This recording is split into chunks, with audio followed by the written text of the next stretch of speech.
আসসালামু আলাইকুম। আজকে যে বিষয়টা নিয়ে কথা বলবো সেটা হলো আমাদের দেশে যে উন্নত প্রজাতির ভেড়াগুলো আছে সেগুলো পালন করার ক্ষেত্রে আমাদের ভালো মন্দ কী কী দিকগুলো মাথায় রাখতে হবে। কারণ আমরা যখন বাণিজ্যিকভাবে কোনো জিনিস শুরু করব তখন তার ভালোর পাশাপাশি মন্দের দিকটাও মাথায় রাখতে হবে। তবে এই মন্দের দিকটা না খুব বেশি হাইলাইট করা হয় না, বিশেষ করে যারা সেল করে যেসব এইসব উন্নত প্রজাতির জাত যারা সেল করে তারা খুব অধিকাংশ সময় এই মন্দের দিকগুলো বলে না। যাই হোক, ভালো মন্দ মিলিয়ে যেমন মানুষ, ভালো মন্দ মিলিয়ে তেমন জীবিত সব প্রাণী, ঠিক আছে? সো ওই জিনিসগুলো মাথায় রেখে আমাদের আগাতে হবে। তো আমাদের দেশে যে উন্নত প্রজাতির ভেড়াগুলোর মধ্যে আমি আলোচনা করব, তার মধ্যে প্রথমে আসে আপনার গারল বলে যেটাকে আমরা চিনি, সেটা আসলে মুজাফফরনগরী। এটা আপনার উত্তরপ্রদেশ থেকে আসছে। তো উত্তরপ্রদেশে গরম আছে বেশ ভালো, হ্যাঁ, আবার ঠান্ডাও আছে। তবে বাংলাদেশের মতো এত বৃষ্টিপাত নাই ওইখানে, এত হিউমিড না। বিহার থেকে একটা আসে, বিহারের আবহাওয়া বাংলাদেশের মতো কাছাকাছি। তো আবহাওয়াটা একটা বড় ফ্যাক্টর, যে একটা আপনি উন্নত প্রজাতির হোক আর যে প্রজাতির হোক, আপনি যেভাবে পালেন আপনার আবহাওয়াটার কথা মাথায় রাখবেন। কারণ এটা তো দিন শেষে আমাদের দেশের আবহাওয়ায় বেড়ে ওঠা ঘাসপালা এগুলোই খাবে, তাই না? তো এই আবহাওয়াটা যদি ঠিক মতো অ্যাডজাস্ট করতে পারে তাহলে রোগ ব্যাধি কম হবে, তখন আমরা দ্রুত প্রফিট করতে পারবো। আচ্ছা, এবার আসি ডরপারের ক্ষেত্রে। ডরপারটা হচ্ছে আমাদের সাউথ আফ্রিকা থেকে আসছে, আফ্রিকান ব্রিড। আবার অনেকে অস্ট্রেলিয়া থেকেও আসে, অরিজিন সাউথ আফ্রিকা। তো অস্ট্রেলিয়া তো একটা ভ্যারিয়েন্ট আছে। তো জিনিস যেটা হচ্ছে ওইখানে আপনার গরম আছে, এসব দুই দেশেই কিন্তু বেশ গরম। তবে সাউথ আফ্রিকার বেশ কিছু অঞ্চল মরুভূমির মতো, অস্ট্রেলিয়াতে কিছু অঞ্চল আছে মরুভূমির মতো। তো গরমটা আমাদের দেশের মতো এটা ঠিক আছে, কিন্তু হিউমিডিটিটা মানে আমাদের দেশে অনেক বেশি। যে আমাদের হিউমিডিটি বলতে কি মনে হয় যে এই যে স্যাঁতস্যাঁতে আর্দ্রতা এইগুলো, এটা আমাদের দেশে অনেক বেশি। আচ্ছা, তারপর আছে দুম্বা। দুম্বাটাও সেম ক্যাটাগরির, বুঝছেন? একটু মরুভূমির দেশের, গরম আছে, গরমটা আমাদের দেশে গরমটা ওরা সহ্য করতে পারে, কিন্তু আর্দ্রতাটা এখানে একটা ডিফারেন্সিয়েটর। এখন আর্দ্রতাটা একটা বিশাল বড় ফ্যাক্টর যেটা আমাদের মাথায় রেখে কাজ করতে হবে। সো আমি যদি বলি যে আর্দ্রতাটা আসলে কীভাবে এফেক্ট করে, দেখেন আমাদের দেশে যে আর্দ্রতাটা স্যাঁতস্যাঁতে ভাবটা, এটা আমাদের দেশে প্রায় 4 থেকে 5 মাস আপনার সর্বনিম্নে বৃষ্টিপাত হয়। বছরে 4 থেকে 5 মাস যখন বৃষ্টিপাত হয় তখন ঘাসগুলো বা এগুলো একটু স্যাঁতস্যাঁতে থাকে। আমরা জানি কেমন হয়, ওটা কৃমির জন্য অনেক উপযুক্ত একটা পরিবেশ, এই স্যাঁতস্যাঁতে আবহাওয়াটা। তাই দেখা যায় আমরা যে উন্নত প্রজাতির যে ভেড়াগুলো আছে, হ্যাঁ এগুলো উন্নত প্রজাতির, বাট এগুলো বাইরে থেকে আমদানি করা। তো বাইরে থেকে আমদানি করা যেহেতু, তো ওদের এটা নিজস্ব পরিবেশ না। নিজস্ব পরিবেশ না হওয়ার কারণে এদের মনে রাখতে হবে যে আমাদের দেশে যে কৃমিগুলো হয় এগুলো তো ওদের সহ্য ক্ষমতাটা অত বেশি না। যেমন ডরপার আপনি একটু রিসার্চ করে দেখতে পারবেন যে ডরপারের কৃমি বিরুদ্ধে ফাইট করার শক্তিটা এত বেশি না। কারণ ওরা তো জন্ম হয়েছে ওই এরিয়াতে, ঠিক আছে, যেখানে হচ্ছে যে তাপমাত্রা আছে কিন্তু হিউমিডিটিটা কম, মানে ওইখানে কৃমির জন্য এত বেশি উপযুক্ত পরিবেশ না। কিন্তু আমাদের দেশে কৃমির জন্য অনেক উপযুক্ত পরিবেশ। সো আপনি যখন 4-5টা ডরপার কিনবেন, আপনার মাথায় রাখতে হবে 2-3টা ডরপার, আপনাকে মাথায় রাখতে হবে যে হ্যাঁ 2-3টা ডরপার আমি লস খাইতে পারি, ঠিক আছে? এই হিসাব নিয়ে আপনার মাথায় আগাইতে হবে, ঠিক আছে?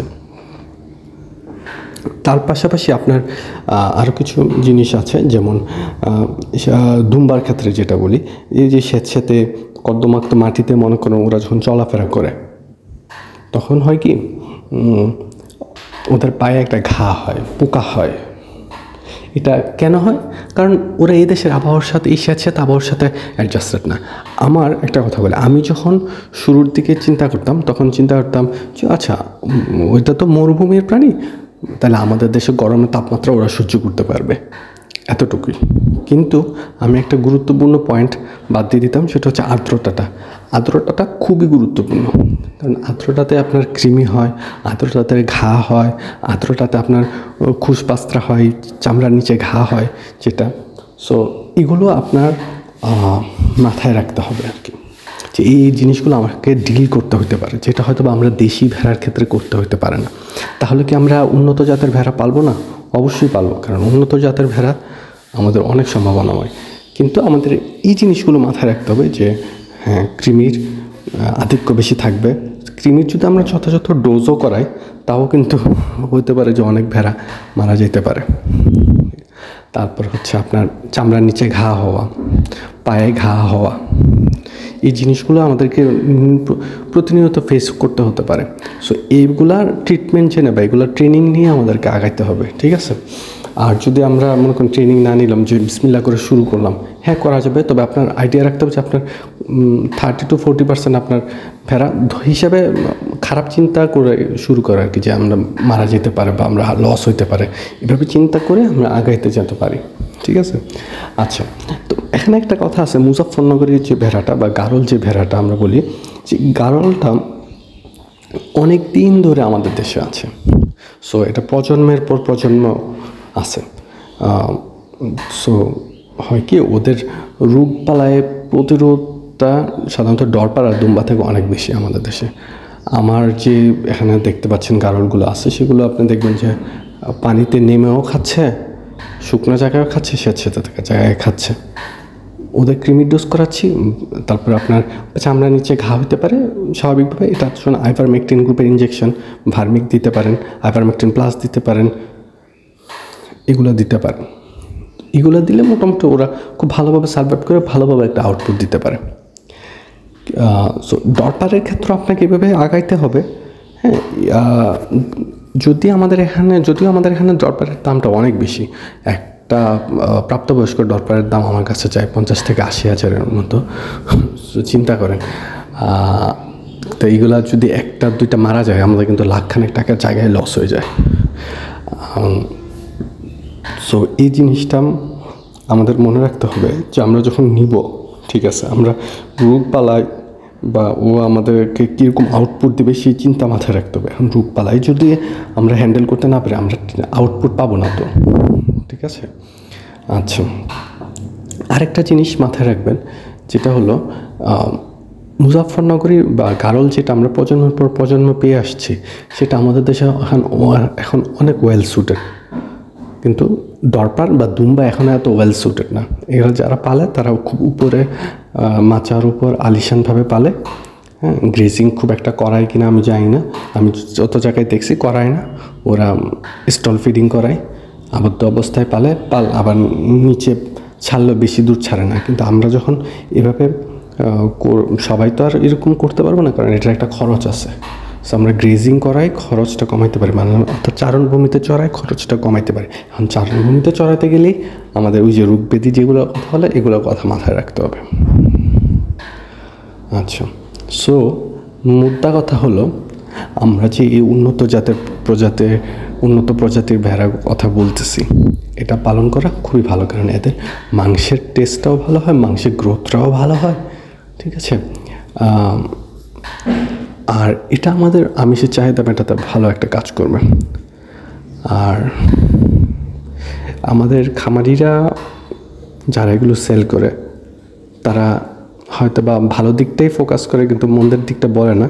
স্বাভাবিক, এটা ওদের ব্যবসা। কিন্তু আমরা যারা খামারি শুরু করতে যাচ্ছি বা আমরা যারা একদম ছোট পর্যায়ে আছে, তারা যদি এই বিষয়গুলো একে অপরের সাথে শেয়ার না করে, তাহলে আমার মনে হয় আমরা সার্বিকভাবে একটা লস খাবো।